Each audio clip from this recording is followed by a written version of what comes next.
Kharghar sector 2 स्थित CMC salon में hair spa कराने गई 34 वर्षीय महिला के साथ कथित तौर पर छेड़छाड़ किए जाने का मामला सामने आया है। इस प्रकरण में खारगढ़ पुलिस ने सैलून संचालक समीर के खिलाफ मामला दर्ज कर उसे हिरासत में लिया है। पुलिस से मिली जानकारी के अनुसार 34 वर्षीय महिला सेक्टर 2 स्थित सीएमसी सैलून में हेयर स्पा कराने गई थी। आरोप है कि हेयर स्पा के दौरान समीर ने महिला के साथ अश्लील हरकत की और उसके ओठों पर जबरन किस कर छेड़छाड़ की। घटना के बाद महिला ने सैलून का भुगतान किया और बाहर निकलकर अपनी बहन को फ़ोन पर पूरी घटना की जानकारी दी। आरोप है कि बाद में समीर ने महिला को भुगतान की गई राशि वापस कर दी और मोबाइल पर माफ़ी मांगते हुए संदेश भी भेजा। इसके बाद पीड़िता के पति ने खारगढ़ पुलिस थाने में शिकायत दर्ज कराई। शिकायत के आधार पर पुलिस ने आरोपी समीर के खिलाफ भारतीय न्याय संहिता की संबंधित धाराओं के तहत मामला दर्ज कर उसे हिरासत में ले लिया है। मामले की आगे जांच जारी है। मित्र आहे इथे, त्याची वाईफ, तिचं सासर आहे इकडे.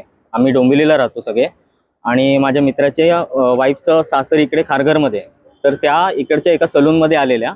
त्या सलूनमध्ये त्यांचा मेकअप चालू असताना त्याचे एक समीर खान म्हणून, तो त्याचं नाव समीर सांगतो तो, पण त्याचं नाव समीर नाही आहे, त्याचं नाव काहीतरी सलीम की असं काहीतरी आहे.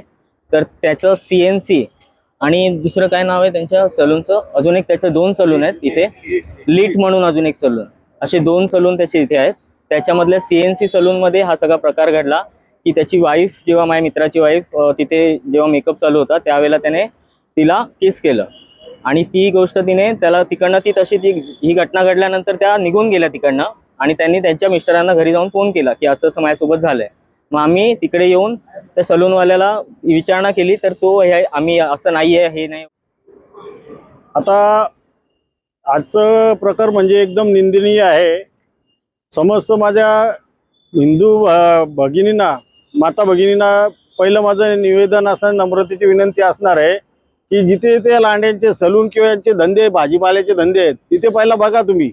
यांनी जिथं जाईल तिथं थूक जिहाद, मूत्र जिहाद, लँड जिहाद हे सगळा प्रकार चाललेला आहे. आणि आज ही आमची भगिनी, तिचं आम्ही कौतुक करावं असं वाटतं आणि तिला खरोखर एक रणरागिणी म्हणून आम्ही संबोधितो का की यांचे जे प्रकार आहेत ते बऱ्याच ठिकाणी वेगवेगळ्या पद्धतीने, आज तुम्हाला सांगतो, जे